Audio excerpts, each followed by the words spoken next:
Welcome to Keith Knight, Don't Tread on Anyone. I am joined by Dr. Michael Rectenwald, a former professor at New York University. He is the author of 12 books, including Google Archipelago, The Digital Gulag, and the Simulation of Freedom, and The Great Reset and the Struggle for Liberty, Unraveling the Global Agenda. He is also running for president as a member of the Libertarian Party. Dr. Rectenwald, where is the best place for people to find out more about your campaign and where you stand on the issues? It's the best place is to go to rectheregime.com. That's REC theregime.com. Excellent. Links to that will be in the description below. So originally I had supported Robert F. Kennedy for president, and then little did I know a member of the Mises Institute would actually enter the race. Robert F. Kennedy since then has come out as a racist who actively supports affirmative action, has justified the mass murder of civilians in Gaza as well as the West Bank, so he was kicked off my list. I was looking for someone to endorse, and I have chosen to endorse Dr. Michael Rectenwald because of his understanding of the Marxist versus Austrian class analysis. Mr. Rectenwald, when you run for president, what is going to be the main theme of your candidacy? Well, the main theme of the candidacy is that this is a campaign, but it's more than a campaign. It's a movement to educate people on what libertarianism is, what liberty is, to change the culture at large, because we can't change people's political views without changing culture and getting cultural values shifted. And finally is to lead this movement of Project Decentralization, the localization, decentralization, nullification strategy to gain power, to wrest power from the central government and to vest it in the people at the local level. Excellent. I am looking forward to your campaign. I am happily endorsing you for president. What I wanted to do was have you and I go over one of the central things that took us from being left-wing progressives to libertarians. And it was actually, for me, primarily this article. This is from Dr. Hans Hoppe. It is titled Marxist and Austrian Class Analysis. Before getting into the 5 points that Hans Hoppe makes here, can you please define what communism and Marxism is for us? Oh, sure. Communism or Marxism is the belief or the theory that the worker is exploited at the point of production, and likewise this surplus value is extracted. Every worker is effectively robbed when they go to work every day. In fact, they only get paid, half for half of the time that they work. That half of the time that they work is exploited. It's surplus value that's skimmed off and goes into the capitalist coffers. And the idea is that this creates a class struggle between the proletariat and the ruling class, which in his reading is the capitalist class. And history is the history of this class struggle. And the only way to end this exploitation and class struggle is by the working class to finally wrest power from the capitalist class and to take over the means of production. And likewise, there'll be no more exploitation, and there'll be this socialist society that morphs into communism over time after, in fact, the dictator of the proletariat is established. And then finally, there is a full communism. And that means no property is owned by anybody. Supposedly, there's a collective ownership of the means of production, and likewise of all products. It is very seductive for people that don't think it through long enough or mistake the class structure as Marx does. It's a seductive theory. It duped me for a good while. I actually believed that I had this firm hatred for capitalism and the capitalist class. And I thought that as long as the workers were exploited, we would not have a just society.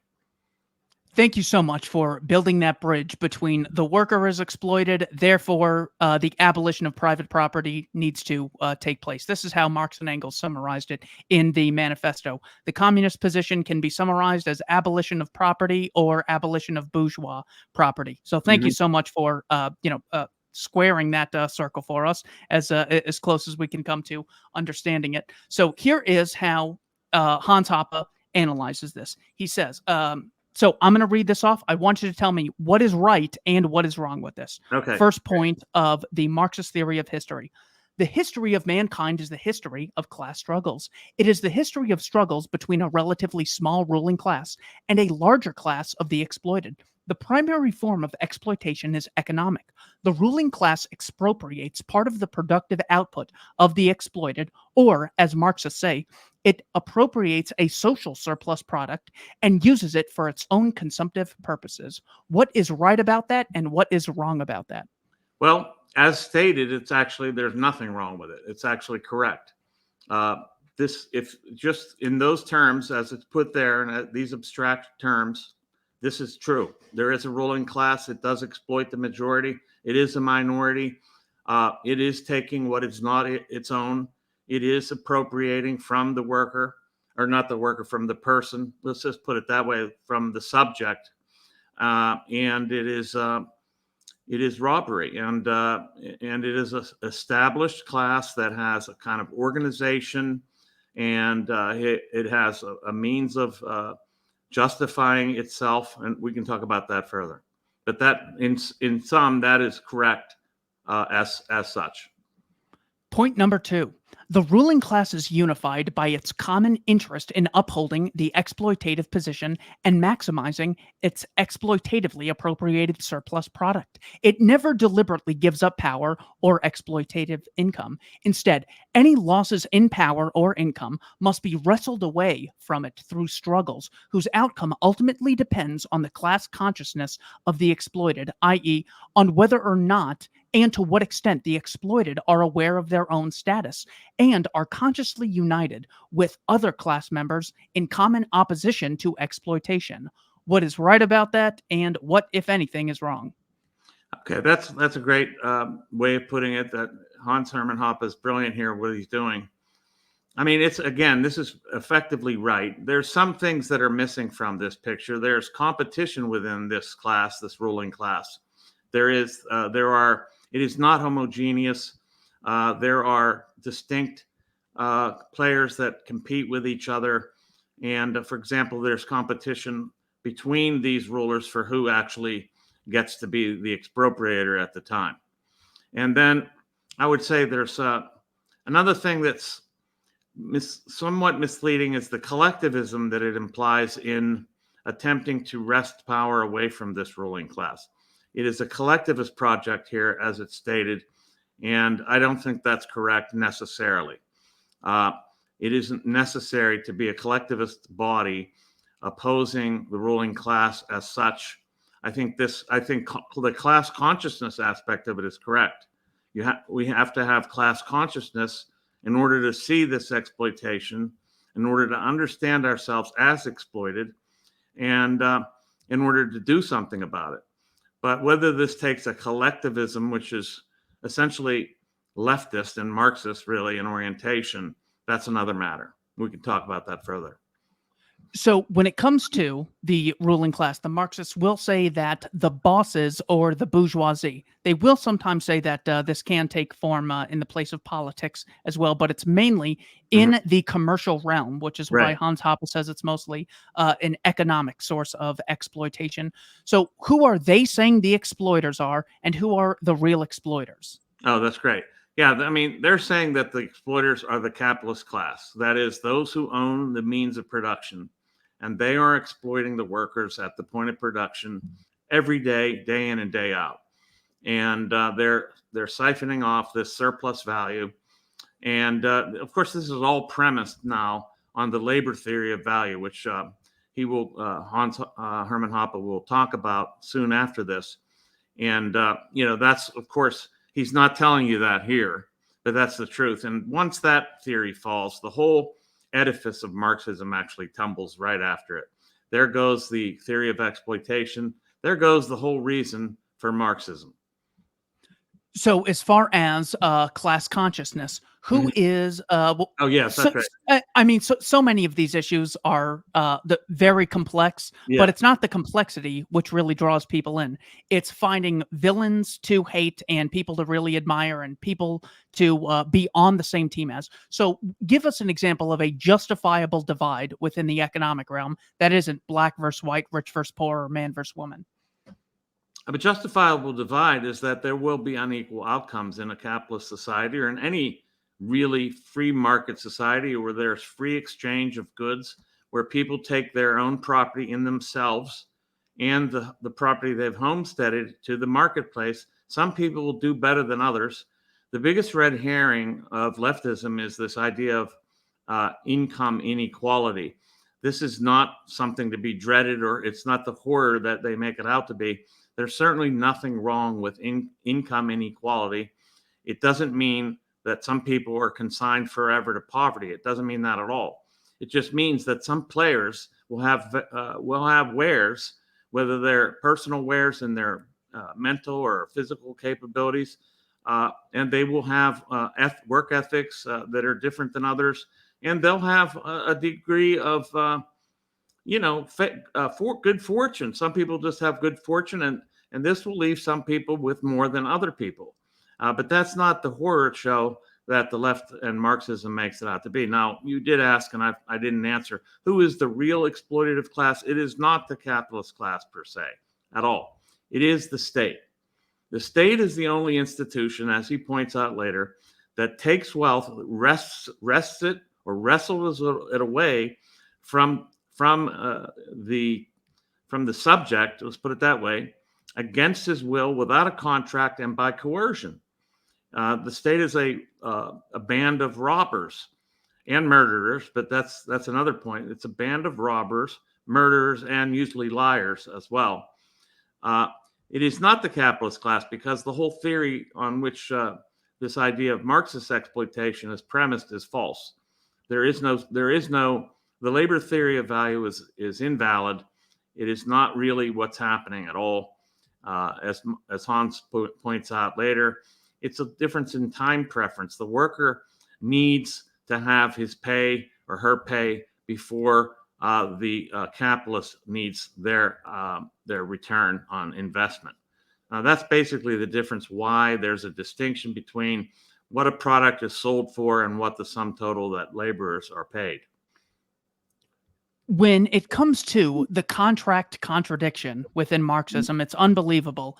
You have agreements between employers and employees, and this is seen as completely illegitimate because there's a power Right. differential. However, they embrace generally people like Nina Turner, people like Jimmy Dore and Cenk Uygur, all explicitly say there is a justifiable contract, and that's the social contract. So a legitimate contract is you living within a geographical area that the state claims to rule over, but not a legitimate contract is one you choose to operate in by engaging in with mutually beneficial voluntary exchanges. So how is it that they're able to advocate such a blatant non sequitur that genuine contracts are not contracts, but real contracts are mythical social contracts? Please walk us through that.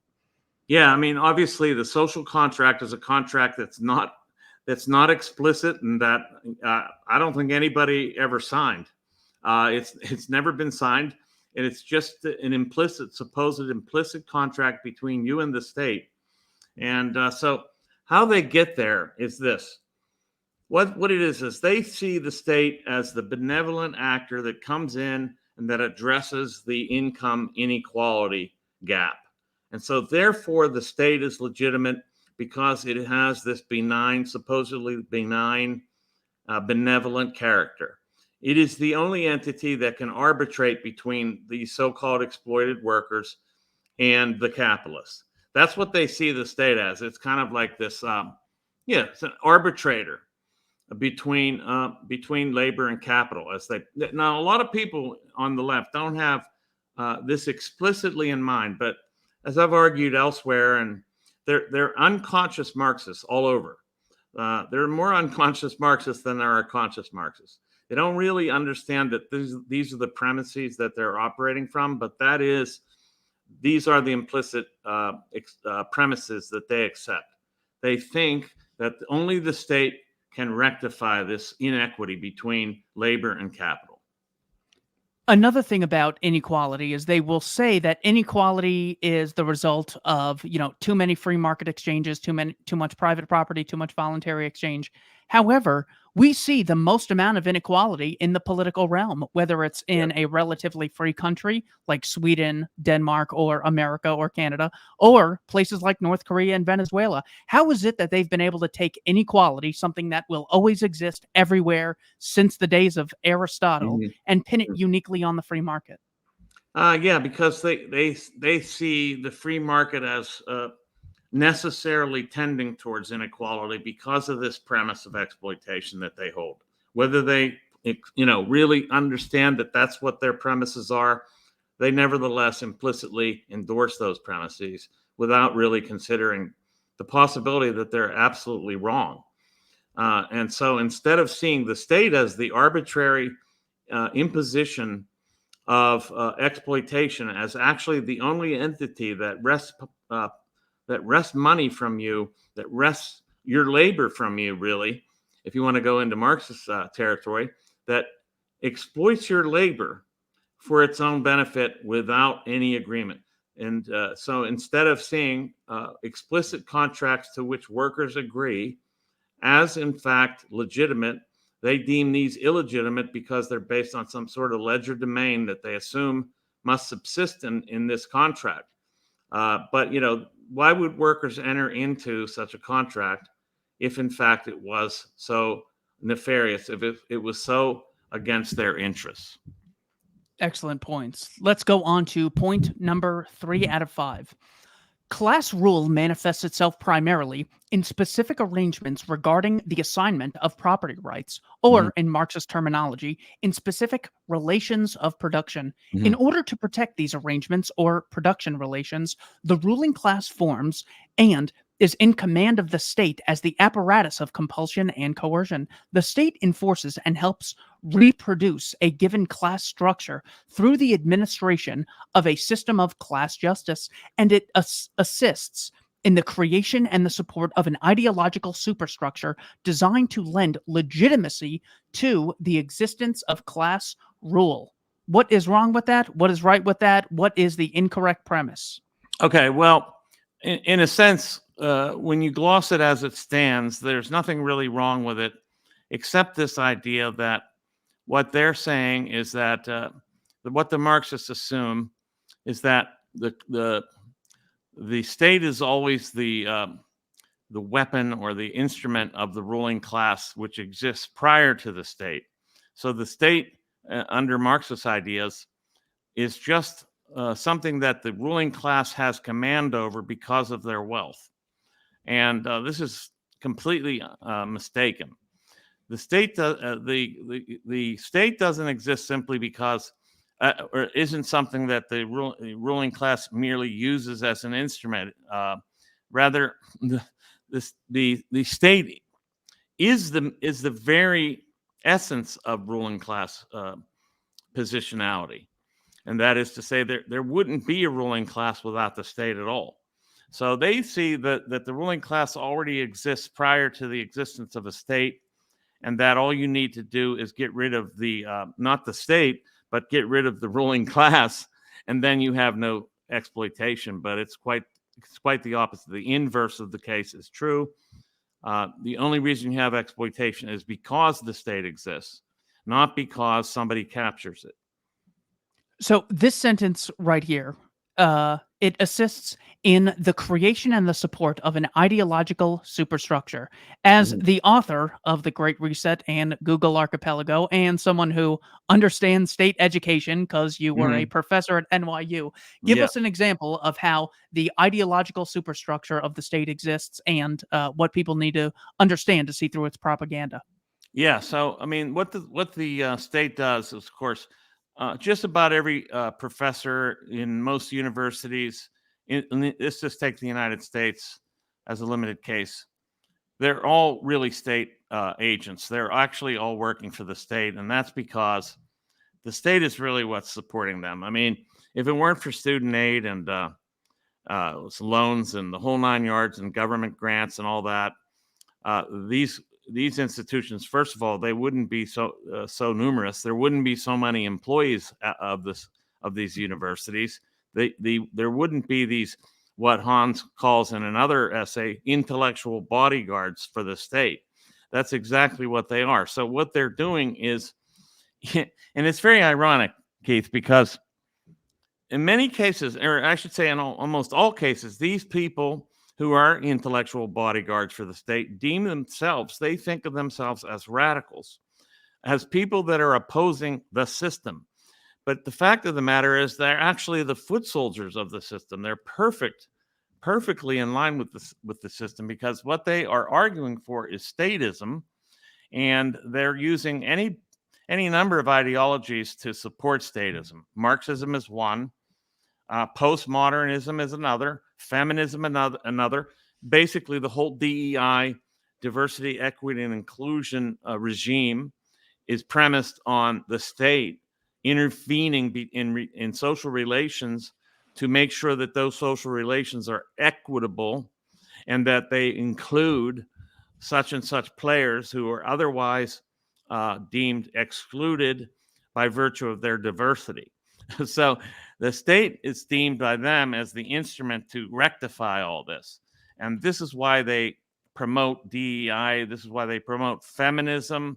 Feminism is the same sort of system that is effectively saying, look, there's this inequitable relations between men and women. This is historically the case.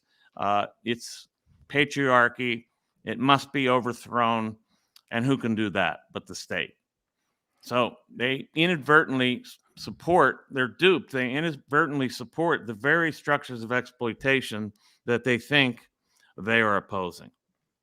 That is a vitally important point that was pointed out to me some time ago when, let's say that social justice advocates are the kindest people on planet Earth. They are still advocating a system which will attract, like a bat signal, the most evil people to a very powerful state. So if you have a bad person, you would want them in the voluntary sector where they can't take a penny out of your pocket or get a second out of your time unless they do so voluntarily. Right. I'm sure Vanderbilt, Carnegie, and Rockefeller might have been terrible people, but we would want terrible people in the voluntary sector. Whereas the social justice advocate is drastically increasing the profitability of bad people to, create injustice by occupying the state they wish to see so powerful in the first place. So even if we make AOC queen of the United Nations and we have a one world Marxist state, we don't know who is going to be attracted to that position after AOC, not to mention the fact that AOC today has more institutional, unequal power than 99.9% of her supporters ever will. So it's a complete fool's errand to think that equality is something achievable. But when it comes to the unintended consequences of increasing state power, what do people need to know? Well, they need to know that what you give to the state by increasing its power, even if it's in distribution of resources between different parties that are under state subjection, what you do is you actually grow the state and you make it more powerful and more capable of exploitation. So, and this is why, like, the welfare state is often paired with the warfare state. They both increase the size of the state. In the case of the welfare state, it ingratiates a certain segment of the population to the state.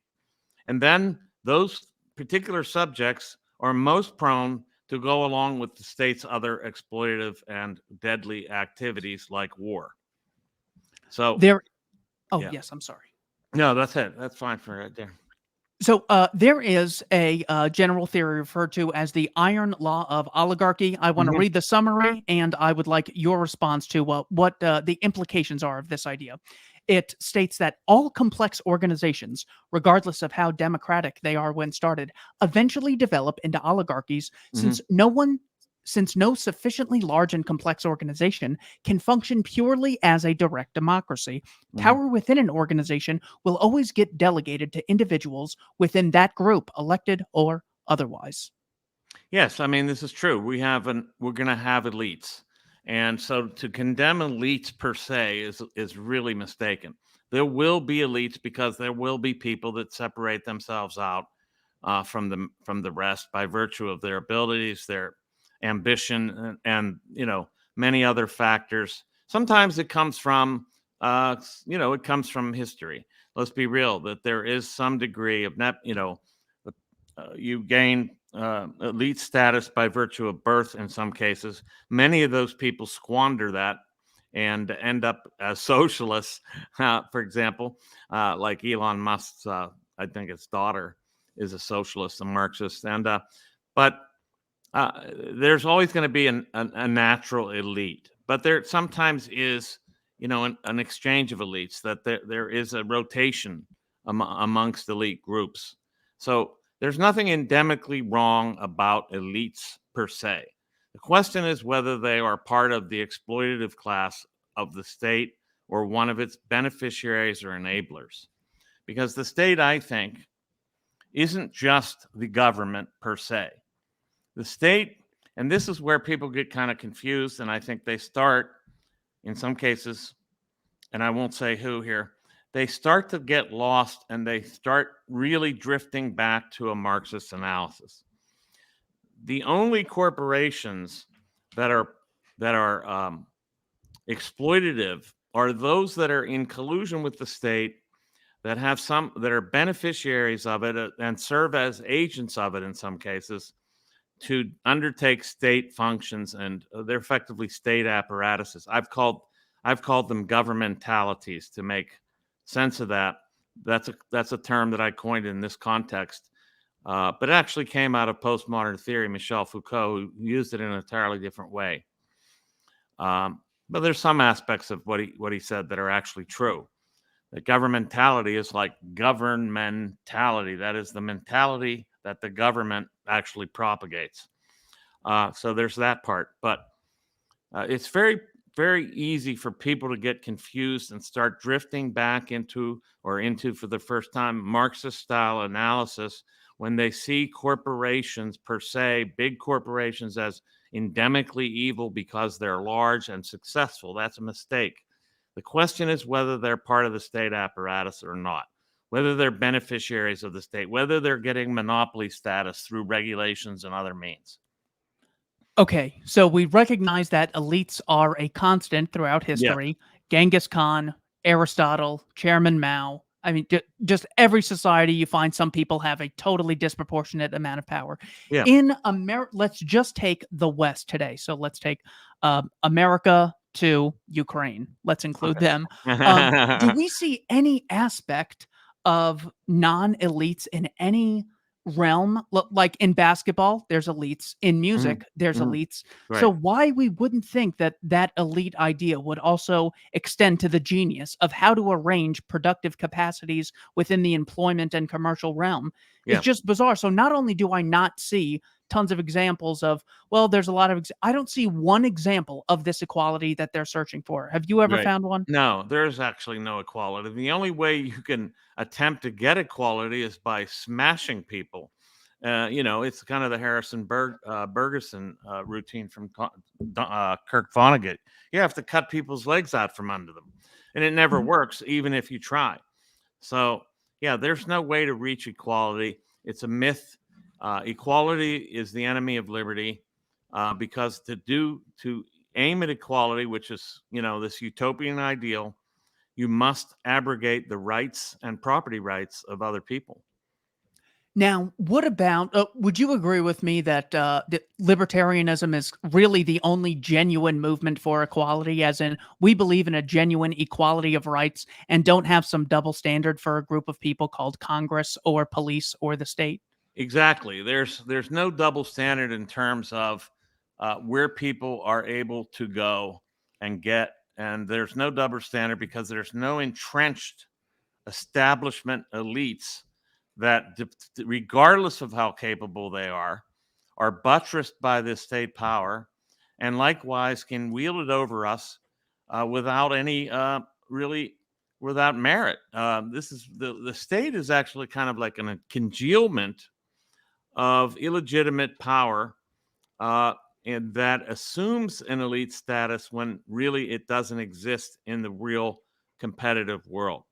So it is a way of actually buttressing and supporting and congealing power in a particular elite that has no accomplishments as such, that is nothing but an exploitative elite and not a natural elite. Point number 4 in Marxist versus Austrian class analysis. Internally, the process of competition within the ruling class generates a tendency toward increasing concentration and centralization. A multipolar system of exploitation is gradually supplanted by an oligarchic or monopolistic one. Fewer and fewer exploitation centers remain in operation, and those that do are increasingly integrated into a hierarchical order.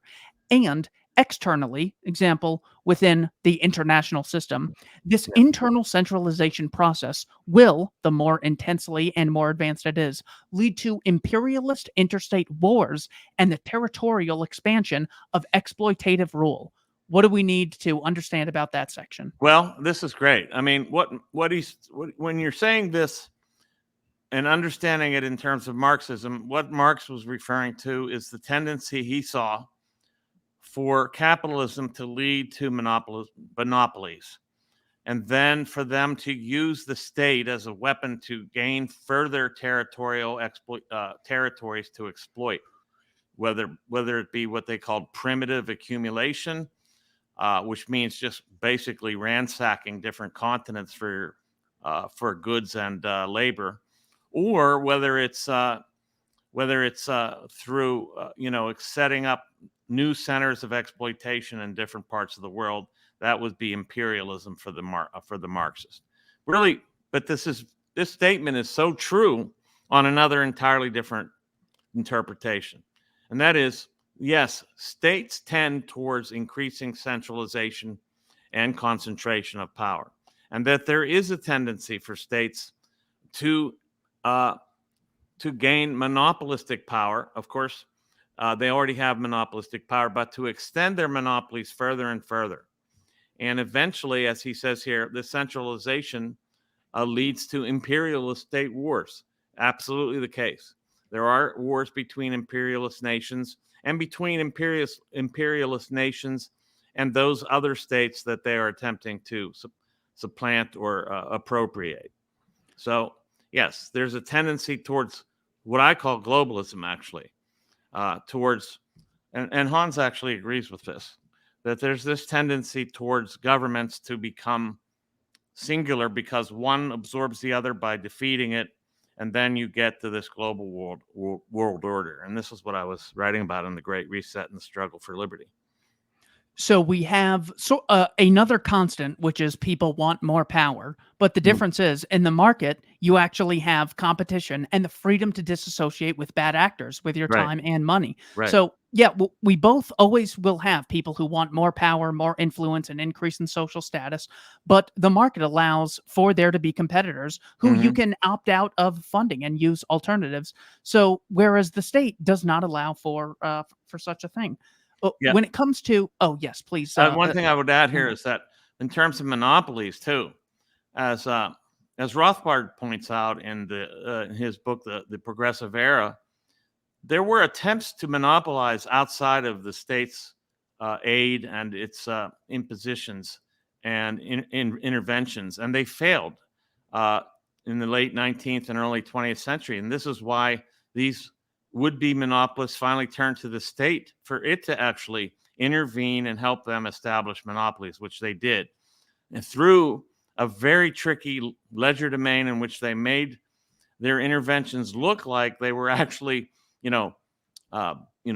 busting monopolies and, with antitrust law and all this, but really, and regulations. But really, these regulations served to, of course, make higher the price of admission or entry and keep competitors out of the marketplace. So everything that they say is the inverse of the truth. When it comes to the concept of imperialist wars, Mhm. it is just shocking that the Marxists completely doesn't bring into their analysis the double standards that people have for the state. The Mhm. state can collect money coercively, which makes it more likely to fund wars that Mhm. people otherwise wouldn't support. They often have the right to conscript, as Vladimir Zelensky and Vladimir Putin currently do, as Mhm. Benjamin Netanyahu does. Mhm. They don't mention central banking, so the ability to print money out of thin air and fund wars, well, that's got nothing to do with making war more likely. Yeah. They have a compulsory education system, which is a he who pays the piper calls the tune. The state pays the teachers. Of course, the teachers are going to support the wars and justify them, or even when they don't explicitly justify them. In the case of Iraq and Afghanistan, they'll call them blunders that weren't really in the national interest. They'll never say Mhm. they're evil mass murder campaigns based on Right. lies. Right. And then finally, there's the legal double standard. I believe it was August 29th of 2021. Joe Biden authorized a strike in Kabul, Afghanistan, which murdered 7 children and 3 adult civilians. And there was never a discussion like, oh, you think Joe Biden's going to go to jail for this? It's like there's a blatant double standard that the monopolized court system of the state is obviously not going to enforce this. So all Right. the On Marxist says itself. is the problem is profit. When it comes to that criticism, that war is about profit, profit is about capitalism, therefore war is the fault of capitalism. What, Mhm. if anything, is wrong with that analysis? Well, yeah, that's great. By the way, you're just encyclopedic with these points. I really admit, I really admire and appreciate it. Uh, Let me just say that they ignore the main monopoly of all, and this is the monopoly over force that the state arrogates to itself. And the state is the only entity that can do things to other people that you and I can't ever get away with, and we shouldn't get away with. And that is not only expropriating their wealth, but killing them with impunity. And the state doesn't have to live up to the standards that the other, that uh, otherwise, non-aggressive people have to abide by, and they should abide by. The state has an exemption. It's the only monopoly it's the only real monopoly that exists. Well, they're the banking monopoly as well, and that's another thing they miss. But I would go further that they actually advocated for central banking.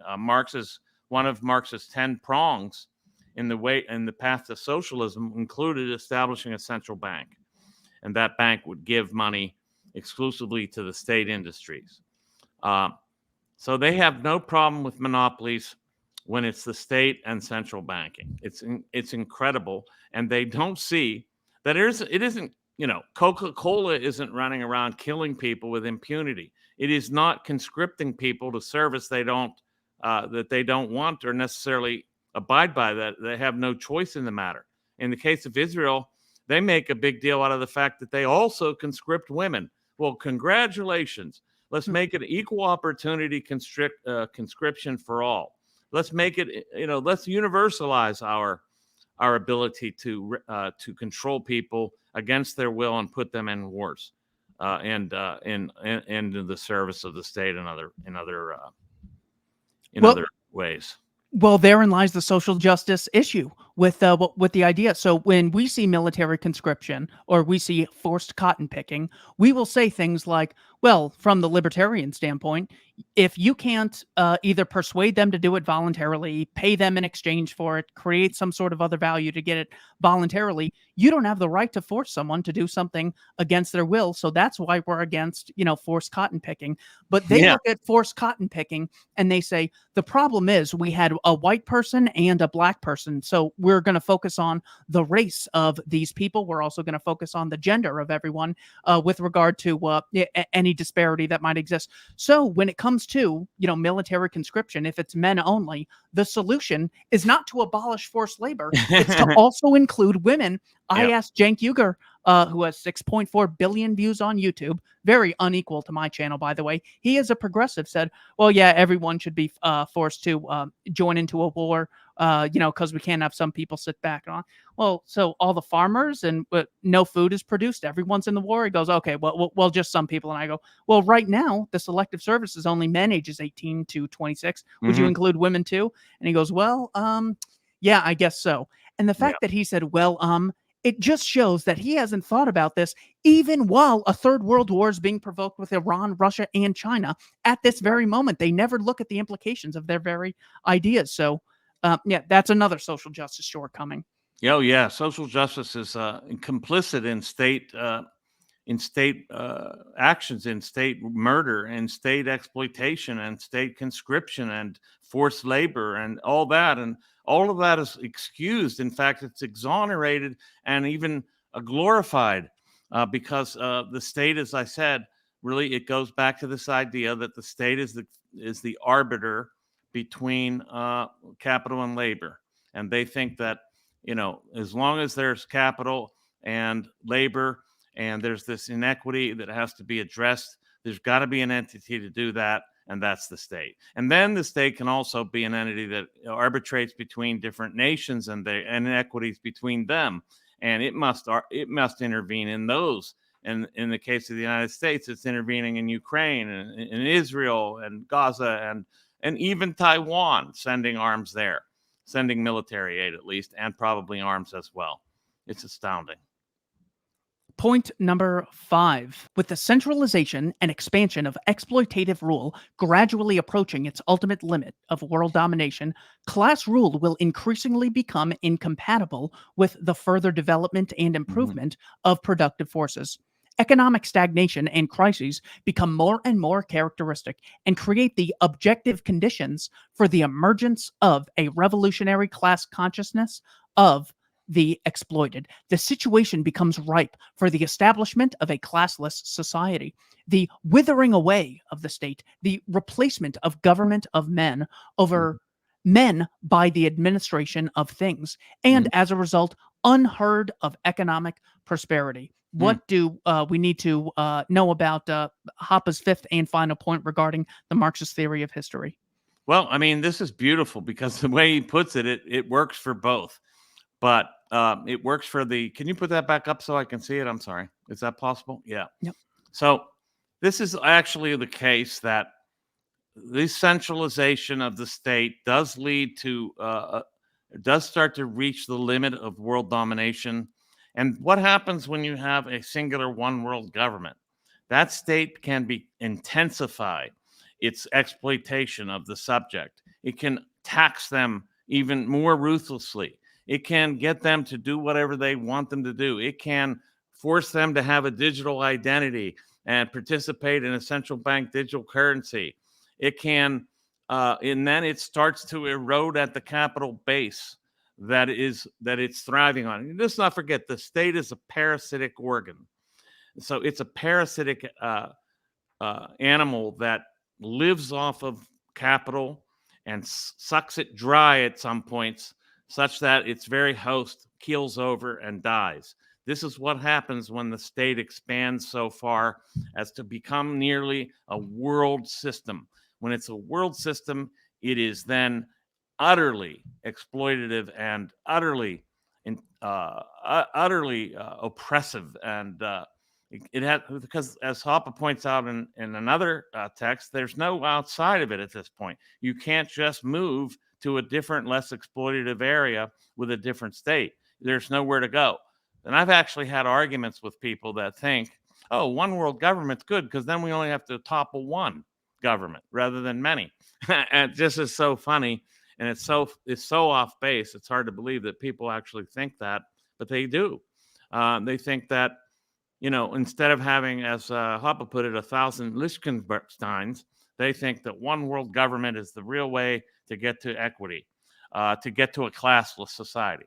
And so here, what Marxism means by classless society is, of course, a world where there's no workers or the exploited and no capitalist class or the exploiters.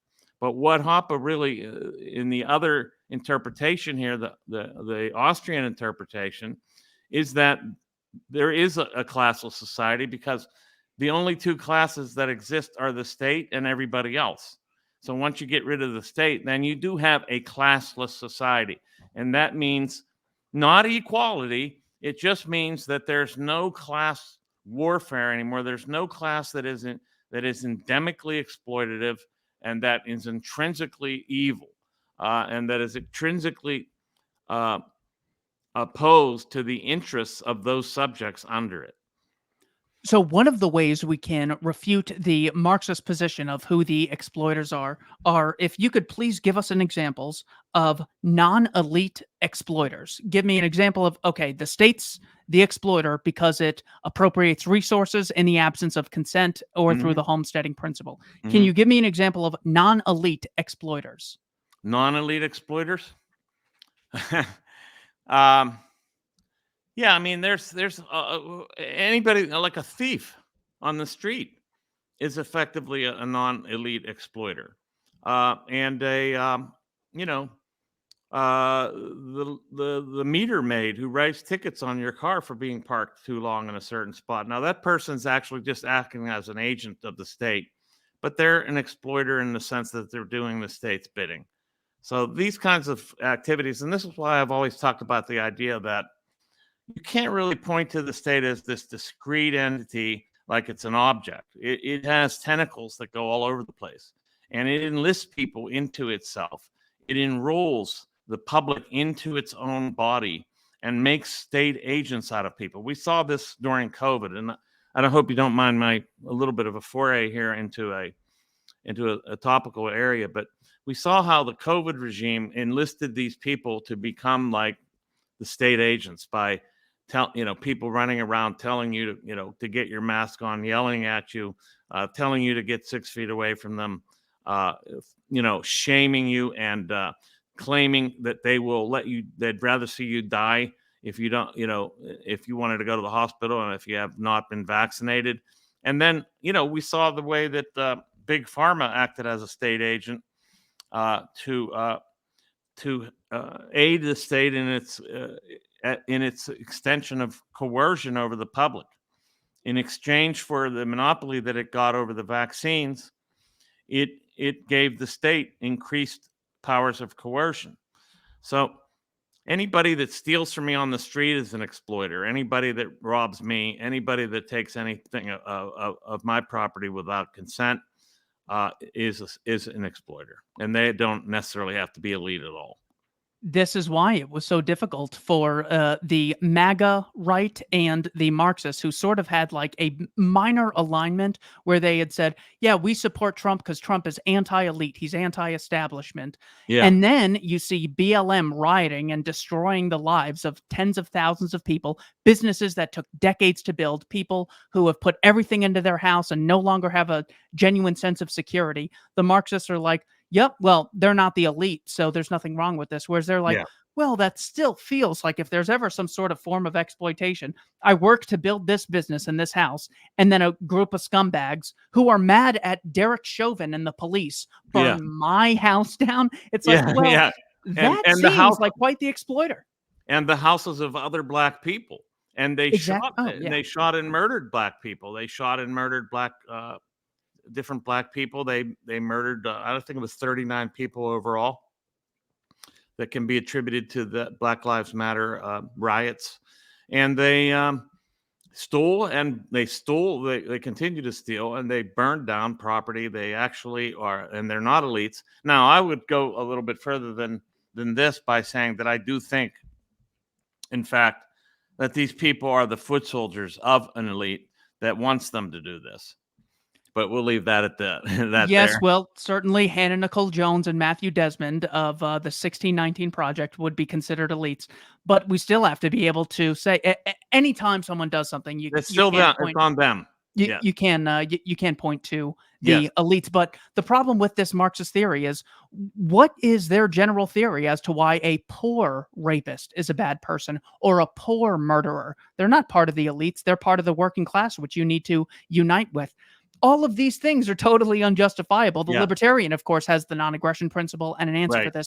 But just criticizing elites means poor murderers, poor rapists, poor kidnappers. We got to be friends with all these people, including poor rioters. So now, what Marxism did with that class of people is they lumped them into this group called the lumpen proletariat, which they deemed to be useless for the purposes of revolution. So they took all these miscreants and they said, well, this is a separate class of people. They couldn't account for it. That's the problem. So this is a separate class of people. Let's call them the lumpen proletariat. They're useless scumbags that steal, rob, and rape people. And they don't do us any good. Now, the left has softened that view of late, and they see them as victims. So that's everybody's a victim that's not a capitalist or part of the so-called elite. So now let's look at the other side of this equation when it comes to falsifying the Marxist view. Give me an example of a beneficial elite in any realm of society. Any entrepreneur that creates value in the marketplace and adds a new innovation to our lives is an elite that is actually good for the society. And we should not thwart the activities of these people because they end up increasing our wealth. They improve the lifestyles and increase the wealth of all of us. So I mean, there are different elements here. In today's world, it's hard to find a pure elite that's not affiliated with the state somehow. You could take, like, say, Elon Musk. He in some senses is a natural elite, but in another sense, he's not, because he got a lot of subsidies for these EVs, and this certainly government subsidies, and this certainly buttressed his wealth. So it's real hard to find a natural elite. But I do think they exist. It's just that we don't hear about them as much because or else they're vilified in some way. Yeah, and just the fact that they can have some collusion with the government. Well, anyone who's ever received unemployment benefits, food stamps, or any welfare recipient, well, then that would make them part of the Yes. state as well. There are some degrees where just because you've gotten a little state assistance. I've often seen, I applied for welfare twice under COVID. I got rejected both times, probably for my own good. But here I am thinking I'd never apply for welfare, and then I lost my job, and I'm thinking they've been taking 30% of my income for how many All the years? time. Yes, I'm going to Yeah. get a little welfare back. So just the fact that we can't throw away all of Jeff Bezos's accomplishments of Yes. drastically increasing the availability of products and services to people at lower income levels, because yes, Amazon does work with the state. The Wright brothers, from what I know, are a couple of patent trolls who like to use the state. But come on, a couple bicycle shop owners who gave us the airplane while they were competing with, the government's Langley project, and they beat the government into the creation of an airplane. You can't tell me that those people aren't heroes. Yeah, absolutely, and those people, in many cases, are trammeled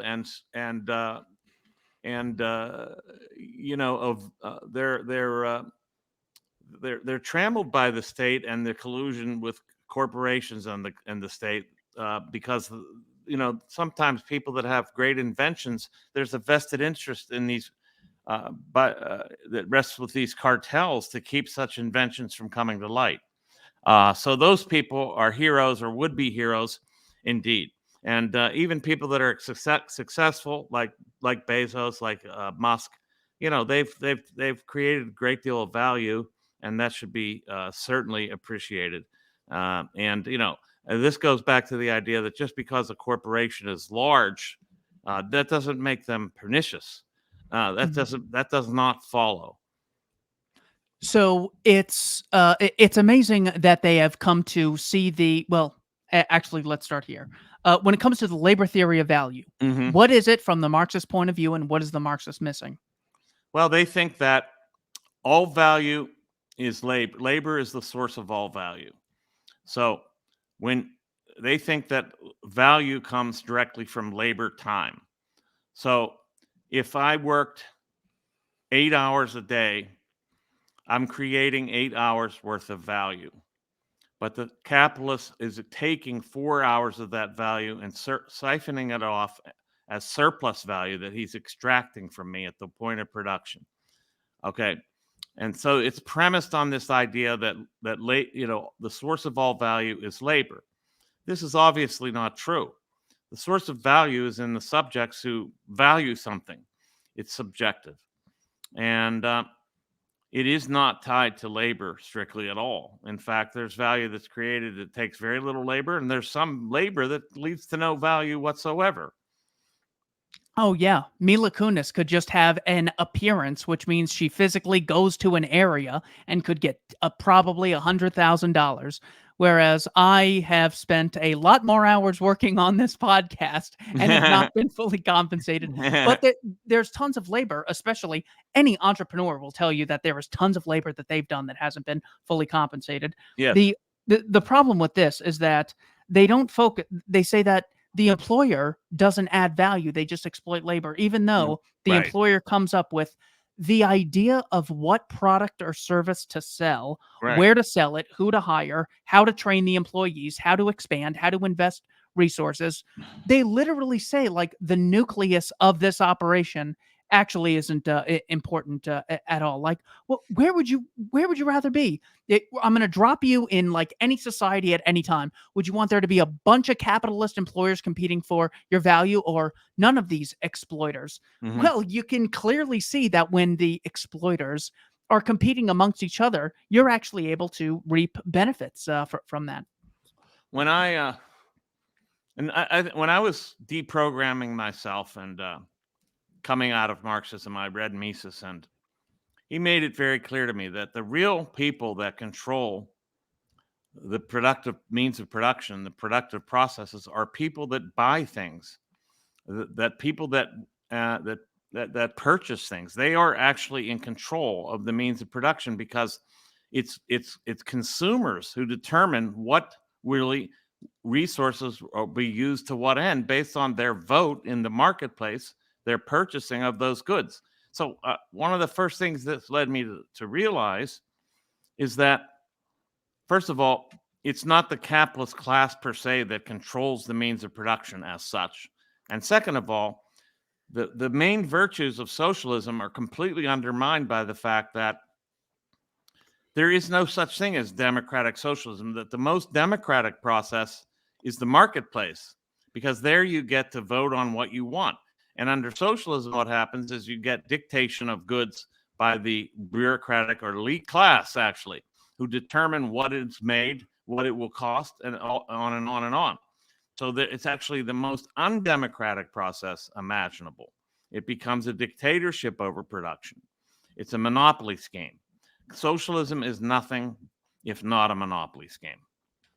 And the other fault with the labor theory of value is it means that all volunteer work should be outlawed, according to the, whatever Soviet committee we end up with under communism, because volunteer work is me working for $0 an hour You're for being the exploited. benefit of someone else. Right. That's You're being exploited. exploiting their labor. Libertarians, of course, see that this is totally legitimate, but it also condones things like slavery and military conscription because, hey, after all, they do get paid. After out of the 4.8 million soldiers in the American First World War, 2.8 million were conscripts, 116,000 deaths, to which the progressive says, well, they got paid, so it wasn't really slavery. As if compensation, you can read A Narrative Life of Frederick Douglass. He talks about how the slaves got an allowance every week or so. Anyone who would look at that and say, oh, I guess slavery wasn't bad at all. They were compensated with free food and free housing and free shelter and an allowance. A bunch of spoiled brats they were, actually. Mhm. No, until you focus on the aspect of consent, none of this comes through. They have no property in themselves, which is the first and primary and form of property on which everything else hinges. If you can't have property in yourself, you're a slave. And without property in yourself, you cannot use your labor to the ends that you want. As Gene Epstein has pointed out very clearly, you're free to establish a company that's nonprofit under a free market system. You don't have to make profit. So there doesn't have to be profit making. So if you want to be a socialist, you could be a socialist under a free market system. You don't have to take profits. Establish a company that is a nonprofit organization. Nobody's telling you that you can't. My favorite place to shop, Winco Foods, is an employee-owned organization. I also like Changing Hands Bookstore. They're I mean, some allegedly like partially employee owned. There's nothing wrong with this at all. It's No, just not another at all. freedom to contract. That's right. Um, when it comes to profits and losses, the Marxists will say that the worker has a right to the profits because they worked for it, Mhm, and the capitalists, didn't do the work besides, mhm. coming up with the idea of what to sell and where to sell it. Yeah. But they never apply this to the losses. So if a company has losses, well, then the workers got to start chipping in. They say, nope, if there's losses, the workers are totally innocent because they never contracted with that. But Right. if there's ever profits, well, those need to be confiscated and redistributed. Where does that come from? Yeah, that's a great one. I think it's just another hole in the Marxist edifice. Uh, it's another crack in the Marxist edifice. That is to say, uh, they only look at the profit of corporations or companies or enterprises of any sort, and that all has to be redistributed. Losses are something that they think is just part and parcel of capitalism and proves the ruthless nature and the aleatory character of this anarchic system. And so Marx said that there'll be a number of bourgeois people with the consolidation of capital that will be pushed into the proletariat class. And so they just see this as part of the process of the ruthless nature of capitalism, that some people will utterly and miserably fail and likewise be consigned to the proletariat base. When it comes to collective ownership or democratic decision making, all right, so we've confiscated Amazon from Bezos, and now all of the workers own Amazon, so to speak. Well, when it comes to shortcomings and this idea of everyone getting an equal say, it doesn't even seem like this is beneficial. Ignorant people with no experience get just as much say as experienced people. I Yeah. I don't even I barely see the benefit to collective ownership, even if their wildest dreams come true. Yeah. What are some of the shortcomings of collective ownership or democratic decision making? Well, first of all, the allocation of resources and will not be at all uh, will not be at all fruitful. It will not be productive. They'll chip away at the productive processes of society uh, by not investing in the proper things at the right times and not producing more capital. Eventually, it eats away at the capital base because there's no person that is directing the capital towards ends of wealth production. Now it's just people, like I've said, just a very simple analogy. The economy is not a pie to be cut up and passed around. The economy is an oven for baking pies. Okay, so if you take and dismantle the oven, you have nothing. So if you take apart the capital base, then you have no engine for producing the wealth that people need. So that's the real shortcoming of it.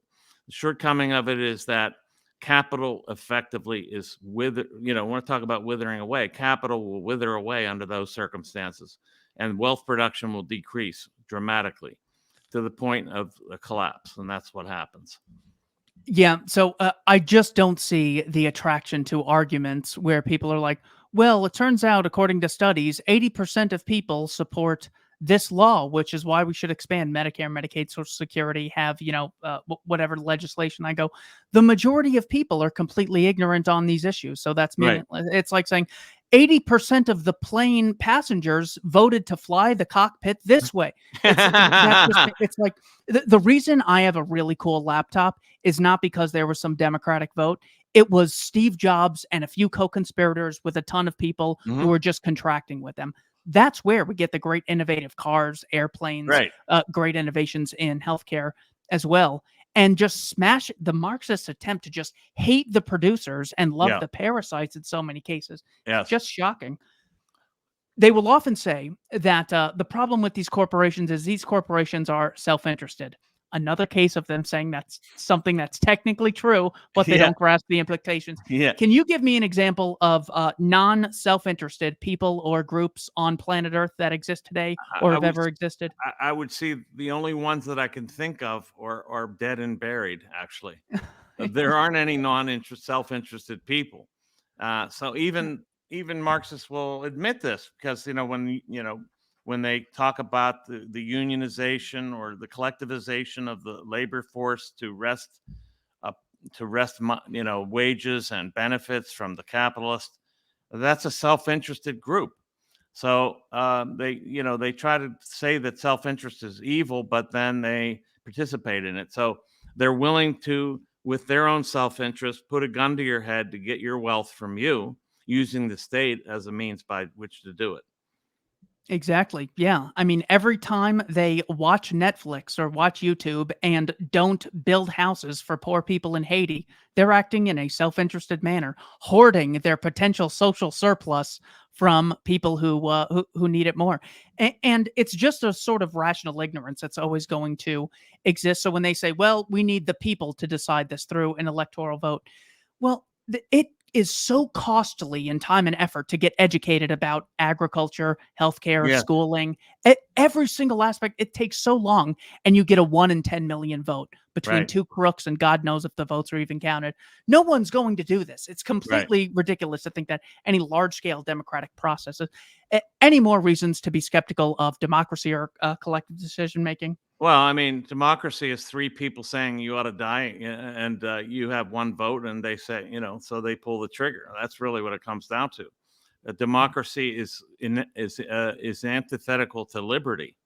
Uh, it it means that the majority can determine what you do and don't do. So this abrogates your rights.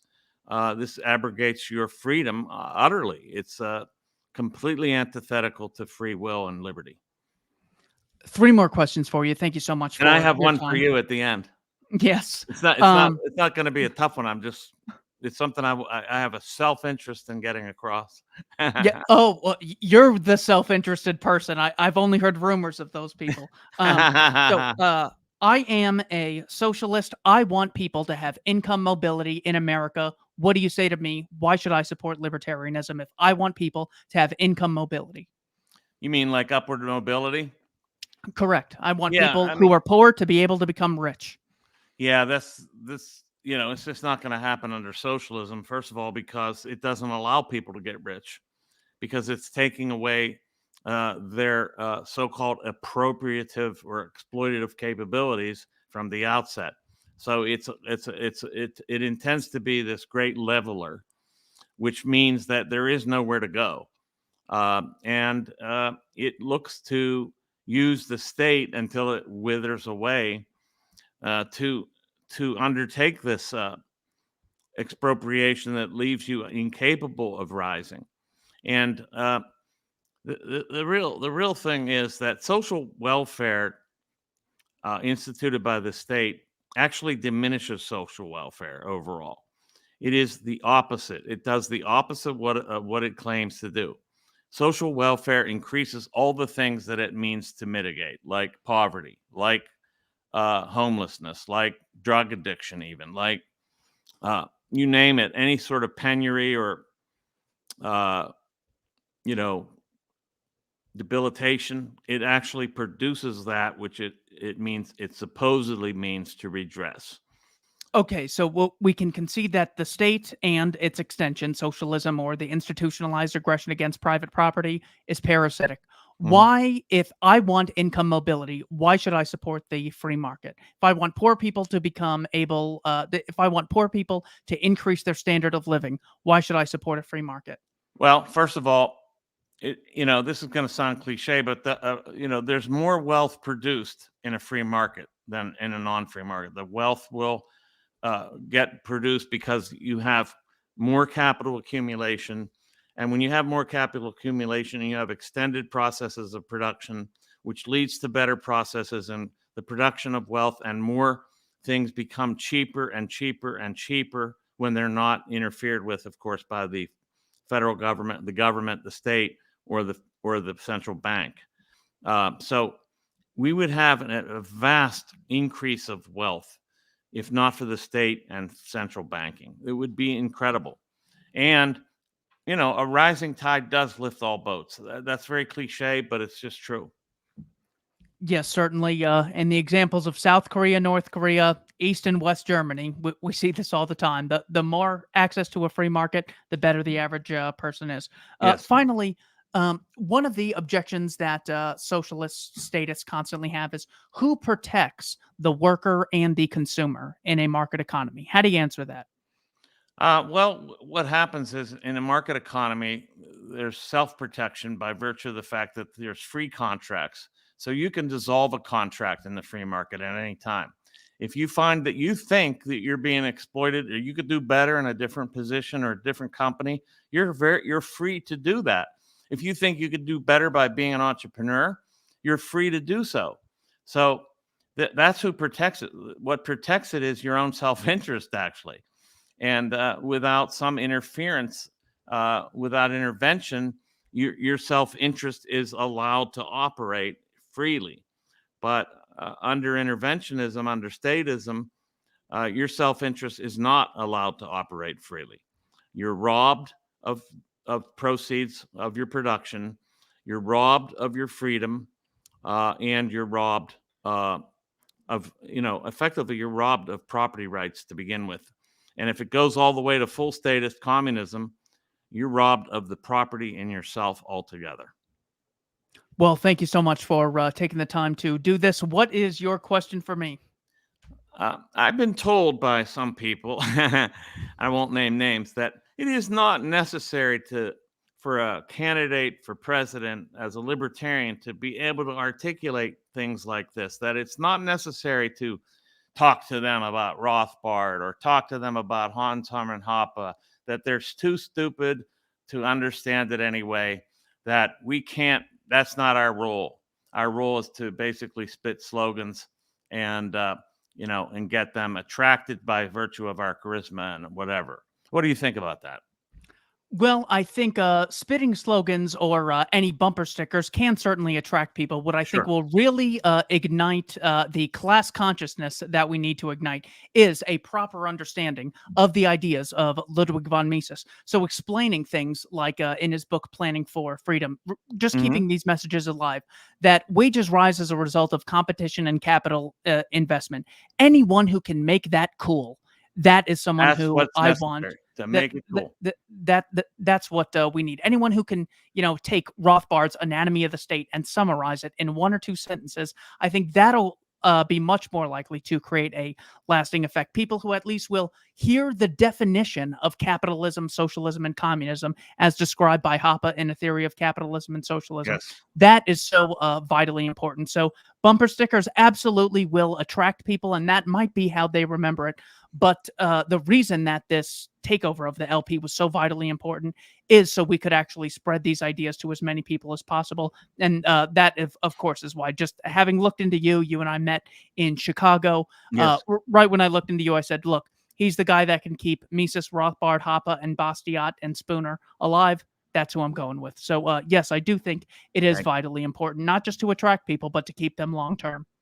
Absolutely. Thank you so much. That's what I think too. I think it's necessary to be able to articulate these things to people and to know them intimately and really understand them. And I also think, having been a Marxist, this actually gives me an advantage. It's not a disadvantage because it allows me to know what these people think, what their premises are, and and then having the education in the Austrian school and what's wrong with them. Why are they so fatally flawed? And thank you for this exercise because it's very good. Remind us of where to go if we want to support the campaign. Rectheregime.com. That's REC, theregime.com, one word. Or you can go to Rectenwald2024.com, but I like Wreck the Regime. It will get you to the same place. Thanks to everyone for watching Keith Knight, Don't Tread on Anyone. Dr. Rectenwald, thank you so much for your time. My pleasure, Keith. Thanks for having me.